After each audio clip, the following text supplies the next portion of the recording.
আপনি যেটা জয় করতে পারবেন, you can win the heart of your enemies.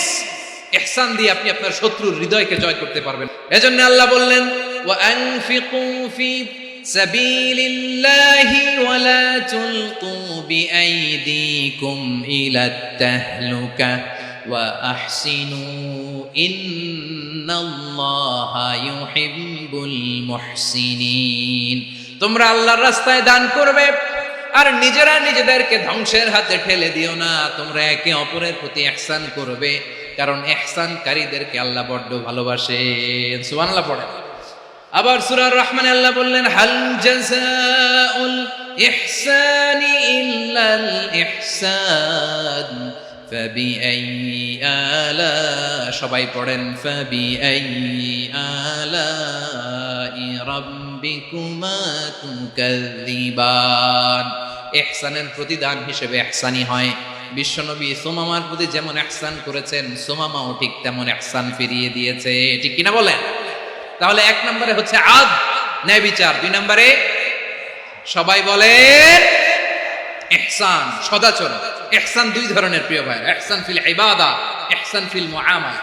Ihsan feel ইবাদা হচ্ছে একাগ্র অনুভবে ইবাদতে ডুব দেওয়া, এর নাম ইবাদতের ইহসান। সুবহানাল্লাহ পড়ুন। বিশ্বনবী বলেন ইহসান মানে কি জানো নাকি? হাদিসে জিবরিলে সাইয়েদনা জিবরিল আলাইহিস সালাম বিশ্বনবীকে বললেন, আখবিরনি আনিল ইহসান। নবী আমাদেরকে বলেন ইহসান মানে কি? বিশ্বনবী বললেন, আনতা আবুদাল্লাহা কাআন্নাকা তারাহু ফাইন লাম তাকুন তারাহু ফাইন্নাহু ইয়ারাক। ইহসান মানে হলো এমন ভাবে তুমি আল্লাহর সামনে নিজেকে উজাড় করে ইবাদত করবে, তুমি ভাববে তুমি আল্লাহকে দেখতে পাচ্ছ। আর এটা যদি ভাবা তোমার জন্য কঠিন হয়ে যায়, অন্তত এতটুকু তুমি ভাববা যে আল্লাহ তোমাকে দেখতে পাচ্ছেন। ঠিক কিনা বলেন? ও আমার বীর চট্টলার ভাইয়েরা, কেউ যেটা দেখে না সেটা দেখে কে? এই বিশ্বাস হৃদয়ের মধ্যে আছে? নামাজে যখন দাঁড়ান এই ফিলিংসটা আনা যাবে? এসা পর্যন্ত যে আমরা হায়াত পাবো কোনো গ্যারান্টি আছে? সবাই আওয়াজ করে বলেন, গ্যারান্টি আছে? গ্যারান্টি নাই। এই জন্য বিষ্ণু ইসলাম বলেছে, এমন ভাবে নামাজে দাঁড়াও, ইবাদত করো, মনে করো হতে পারে এটাই আমার জীবনের শেষ নামাজ। পারফর্ম দ্য সালাহ as if this is the last and final prayer. এমন ভাবে সালাতে দাঁড়াও, ভাবো হতে পারে এটাই তোমার জীবনের শেষ নামাজ। এমন ভাবে নামাজে দাঁড়াও, ভাবো এটাই শেষ নামাজ। তাহলে নামাজে একাগ্রতা বাড়ায় দিবে কে? ফলে ইবাদতের ইহসান আমাদের অর্জিত হবে। আর মুআমালাতে ইহসান হলো, বিশ্বনবী বলেন, ইন্নাল্লাহা তাবারাকা ওয়া তাআলা কাতাবাল ইহসানা আলা কুল্লি শাই ফাইদা কাতালতুম ফাআহসিনুল কিতলা ওয়া ইযা যাবাহতুম ফাআহসিনুয যাবহা ওয়ালিউহিদ্দা আহাদুকুম শাফরাতাহু ওয়ালিউরিহ যাবিহাতাহু। ইহসান দুই ধরনের, আওয়াজ করে বলতে হবে কয় ধরনের? একটা হচ্ছে ইহসান ফিল ইবাদা, ইবাদতে ইহসান। ইবাদতে ইহসান কি? একাগ্র অনুভব দিয়ে ইবাদত করা, মন প্রাণ দিয়ে ইবাদত করা। আর মুআমালাতে ইহসান কি? সব কাজে, দৈনন্দিন কাজে, কর্মে, সামাজিক অ্যাক্টিভিটিতে কোমলতা প্রদর্শন করা, অনুগ্রহের সাথে সবকিছু করা। আল্লাহ তাআলা ইন্নাল্লাহা তাবারাকা ওয়া তাআলা কাতাবাল ইহসানা আলা কুল্লি শাই, তিনি সব কিছুর ব্যাপারে ইহসানকে আবশ্যক করেছেন।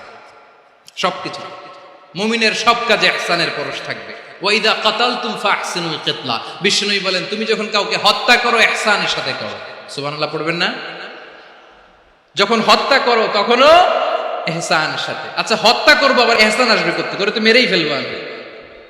আল্লাহ, ও ভাই একজন খুন করেছে, খুনি, রাষ্ট্রীয় আইনে তার শাস্তি হয়েছে ডেথ পেনাল্টি, মৃত্যুদণ্ড। এখন মৃত্যুদণ্ড দেখে আপনি যেমনি মন চায় তেমনি মারবেন লোকটারে? ওর নাক কেটে ফেলতে পারবেন? ওর কান কাটতে পারবেন? ওর চোখ উপড়ে ফেলতে পারবেন আপনি? যেমন মন চায় তার অঙ্গহানি করা যাবে না। ইহসানের সাথে তাকে হত্যা করা। সুবহানাল্লাহ, this is Islam, this is the true essence of Islam. ওয়া ইযা যাবাহতুম ফাহসিনুয যাবহা, যখন জবাই করবে তখনও ইহসানের সাথে জবাই করবে। করব জবাই, ওইখানেও নাকি ইহসান।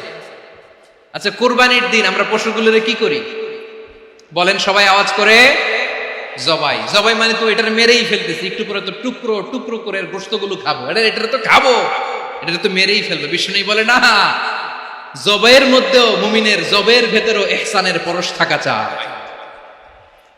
যখন জবাই করবে প্রাণীটাকে হাত পা টাইট করে বেঁধে নাও, ছুরিটাকে শার্পেন করে নাও, ধারালো করে নাও, যাতে অল্প সময়ে জবাইটা হয়ে যায়, প্রাণীটা যাতে কম কষ্ট পায়। সুবহানাল্লাহ পড়ে। দিস ইজ কল্ড ইহসান। আল্লাহ তাআলা যেমনি আদলের আদেশ করেছেন, ন্যায় বিচার, জাস্টিস এনশিওর করতে বলেছেন, সমাজে ইহসানের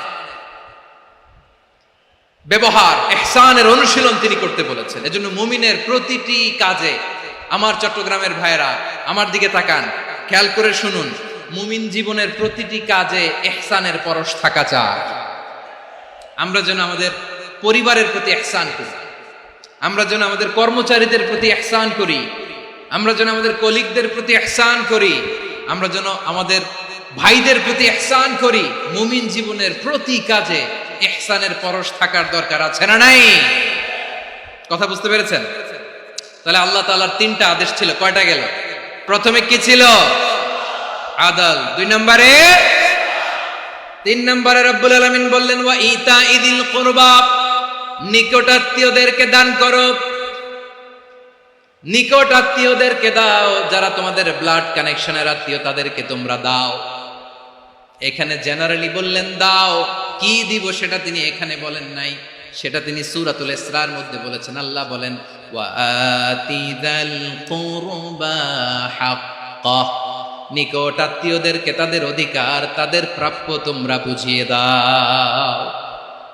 দেখেন, একটা শান্তির সমাজ, একটা সমৃদ্ধ সমাজ, একটা মানবিক সমাজ গঠনের জন্য আল্লাহ তাআলা বেশি না, মাত্র 3টা অর্ডার, 3টা ভার্ডিক্ট তিনি জারি করেছেন। 1 নাম্বার সুশাসন, ন্যায় বিচার। 2 নাম্বার ইহসান। 3 নাম্বার নিকটাত্মীয়, যারা কাছের, তোমার ভেরি ক্লোজ রিলেশনশিপে আছে, তাদেরকে দাও। দাও, দিলে বাড়িয়ে দেয় কে? অনেকে দিতে চায় না, কৃপণতা করে। দিলে বাড়ায় দেয় কে? ও মিয়া, মদিনার মধ্যে সবচাইতে গরিব সাহাবী ছিল বেলাল রাদিয়াল্লাহু তাআলা আনহু। ওনার এন্টায়ার অ্যাসেট, সম্পদের পরিমাণ কতদূর জানেন? একটা লুঙ্গি। বেলাল রাদিয়াল্লাহু তাআলা আনহু, ওনার টোটাল ওয়েলথের এস্টিমেশন হচ্ছে মাত্র একটা লুঙ্গি। একটা লুঙ্গি, টোটাল ওয়েলথ এস্টিমেশন, টোটাল সম্পদের পরিমাণ বেলাল রাদিয়াল্লাহু তাআলা আনহুর কি ছিল? ওই বেলাল রাদিয়াল্লাহু তাআলা আনহুকে বিষ্ণু ইসলাম বলেছেন, আনফিক ইয়া বেলাল, ও বেলাল তুমিও দাও। ওয়ালা তাখশা মিন যিল আরশি ইখলালা, আরশের অধিপতির তো কোনো ঘাটতি নাই, তুমি দিলে ওই আল্লাহ তোমারে বাড়ায়া দিবে। এজন্য আমার প্রিয় ভাইয়েরা, দিলে কমে না, দিলে বাড়ে। অনেকে ধরে রাখে, নতুন কিছু নিতে পারে না, হাত দিয়ে যেটা ধরে রেখেছেন এটা দিয়ে দেন, বড় একটা ধরার সুযোগ পাবেন। জোরে বলেন ঠিক কিনা? রব্বুল আলামিন বললেন 3 নাম্বার আদেশ হলো তোমাদের প্রতি সমাজটারে কেমন করে মানবিক সমাজ, সুন্দর সমাজ গড়বা। 3 নাম্বার আদেশ হলো ওয়া আতিদাল কুরবা হাক্কা, নিকটাত্মীয়দেরকে তাদের প্রাপ্য বুঝিয়ে দাও। এই নিকটাত্মীয়দেরকে তাদের অধিকার বুঝিয়ে দেওয়া, প্রাপ্য বুঝিয়ে দেওয়াতে আমাদের গাফলতি আছে না নাই? অনেকে দেখবেন অনেক আল্লাহওয়ালা, তাহাজ্জুদ গুজার, সেজদা দিতে দিতে কপালে কালো দাগ ফেলে দিছে, সে তার বোনের হকটা আদায় করে নাই। আছে না নাই? অনেক বড় হাজী সাহেব, বিশাল লম্বা দাড়ি, ছেলেরে সব দিয়ে দিছে, মেয়েরে কিছু দেয় নাই, মেয়ের হক আদায় করে নাই। আছে না নাই? এই হাজী সাহেবেরা, এই আল্লাহওয়ালারা কিয়ামতের ময়দানে আটকে যাবে। আপনি অন্যের অধিকার নষ্ট করেছেন, তাদের রাইটস কে ভায়োলেট করেছেন। এজন্য আল্লাহ তাআলা বলেন, কারো অধিকার যদি কেউ নষ্ট করে, ওই সমাজটা মানবিক সমাজ কঠিনকালেও হতে পারে না। এজন্য 3 নম্বর আল্লাহ বললেন ওয়া ইতাইদিল কুরবা, নিকটাত্মীয়দেরকে দাও। কি দিবা? তাদের অধিকার দিয়ে দাও। বোনের অধিকার বুঝিয়ে দাও, মেয়ের অধিকার বুঝিয়ে দাও, ফুফুর অধিকার বুঝিয়ে দাও। দেখবেন অনেক মায়েরা ছেলের পাতে মুরগির রান দেয়, মেয়ের পাতে দেয় মুরগির ঠ্যাং। তো মেয়ের কি মুরগির রান খেতে মনে চায় না? মনে চায় না? এমনটা করা যাবে না।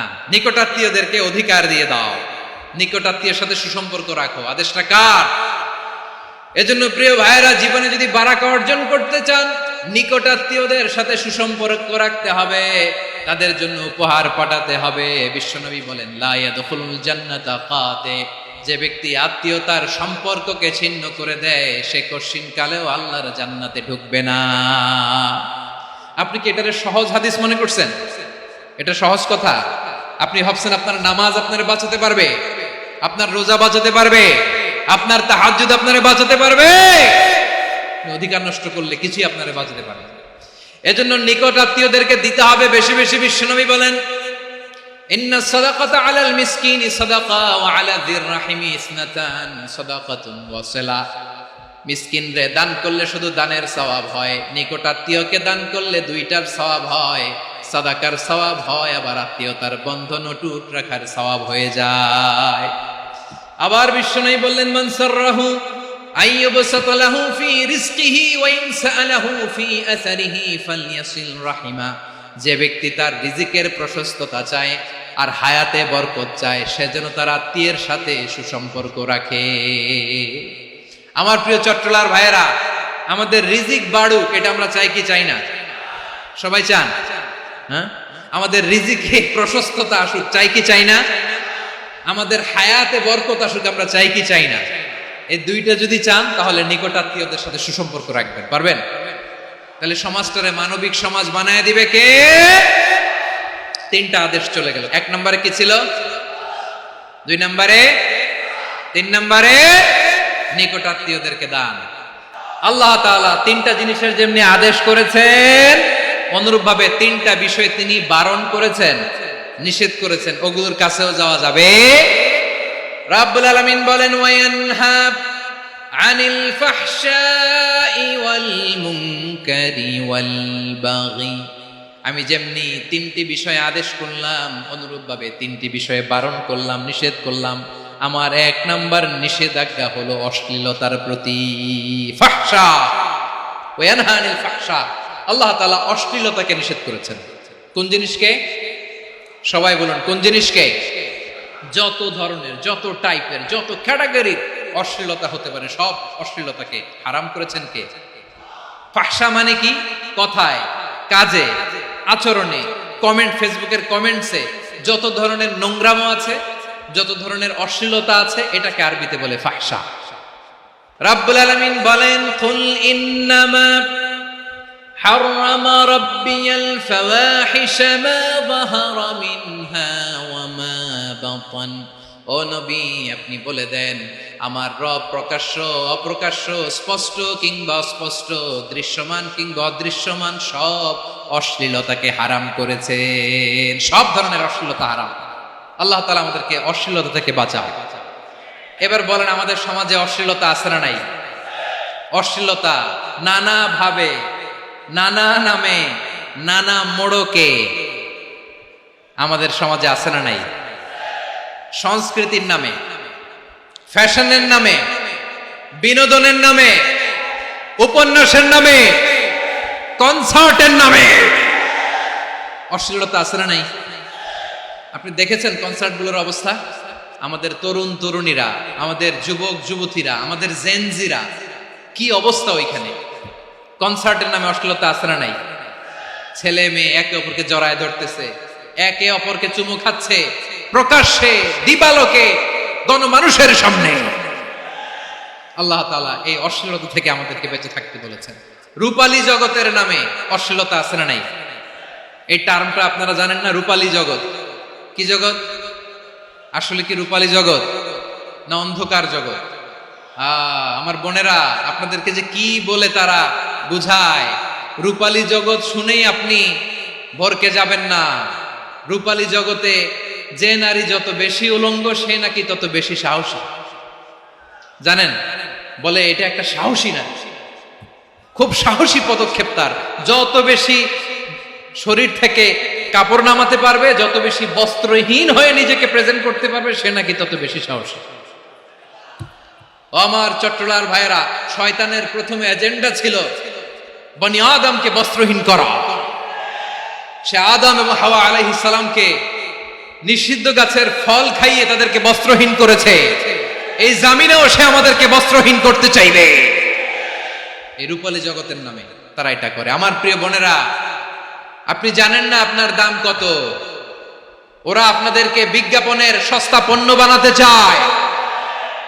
ওরা আপনাদেরকে ওদের ভোগের লিপসার টুলস বানাতে চায়। ওরা আপনাদেরকে দিয়ে ওদের খায়েশ পূরণ করতে চায়। এটা আপনাদের জন্য মোটেও ডিগনিটি নয়, এটা আপনাদের জন্য সম্মান নয়। আপনার সম্মান শালীনতায়, আপনার সম্মান হেজাবে, আপনার সম্মান ভদ্রতায়, আপনার সম্মান আপনার ডিসেন্ট পোশাকে। পোশাক বলে দেয় এই নারীটা ভদ্র না অভদ্র। পোশাক বলে দেয় এই মেয়েটা কোন ঘরের মেয়ে। আপনি জানেন না, আপনারা সস্তা পণ্য বানায়, ভোগের পণ্য, বিলবোর্ডে আপনাকে